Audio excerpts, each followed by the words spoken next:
घर के सामने इन चीज़ों की नहीं होती जगह तुरंत हटा दें, वरना गर्त में पहुंच जाएंगे आप। सनातन धर्म में वास्तुशास्त्र की बहुत अहमियत है। वास्तु नियमों को ध्यान में रखकर काम करने से घर में बनी नकारात्मक ऊर्जा का प्रवाह कम हो जाता है।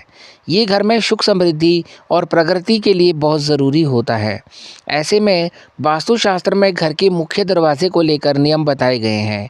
भूलकर भी इन चीज़ों को घर के सामने वाले दरवाजे के सामने नहीं रखना चाहिए। अगर इन नियमों की अनदेखी की जाती है तो ये घर की प्रगति में बाधक बनती हैं। इन चीज़ों के रहने से घर में वास्तु दोष उत्पन्न हो जाता है। ऐसे में आइए जानते हैं ये कौन सी चीज़ें हैं। दोस्तों, वीडियो काफ़ी ज़्यादा इन्फॉर्मेटिव होने वाला है, बिना स्किप किए अंत तक बने रहना मेरे साथ। तो नंबर 1 है दोस्तों, लोहे की कील। वास्तुशास्त्र के अनुसार घर के सामने यानी मुख्य दरवाजे पर लोहे की कील नहीं लगानी चाहिए, क्योंकि ये अपशकुन माना जाता है। अगर मुख्य दरवाजे पर लोहे की कील रहती है तो घर में रह रहे लोगों में आग का भय हो जाता है। इसके अलावा इससे घर के सदस्यों को स्वास्थ्य की समस्याएं होने लगती हैं। नेक्स्ट है दोस्तों, मदार का पेड़। वास्तुशास्त्र के अनुसार घर के मुख्य दरवाजे के सामने मदार का पेड़ नहीं होना चाहिए।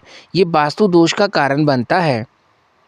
जिस घर के सामने मदार का पेड़ लगा होता है उस घर के सदस्यों को कई तरह की दिक्कतों का सामना करना पड़ता है।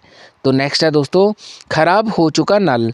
वास्तुशास्त्र के मुताबिक घर के सामने खराब हो चुका नल नहीं होना चाहिए। अगर खराब नल मुख्य दरवाजे के सामने होता है तो घर में आर्थिक संकट आ सकता है।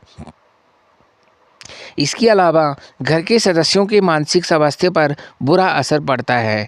दोस्तों, अगर चैनल पे पहली बार विजिट कर रहे हैं तो चैनल को ज़रूर सब्सक्राइब करके नोटिफिकेशन बेल का आइकन दबाएं। नेक्स्ट है दोस्तों, गड्ढा और शमशान।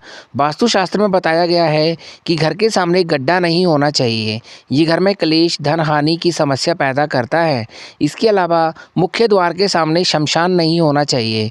ये घर की सुख शांति में बाधा पैदा करती है, साथ ही घर में नकारात्मक ऊर्जा को फैलाने का भी काम करती है।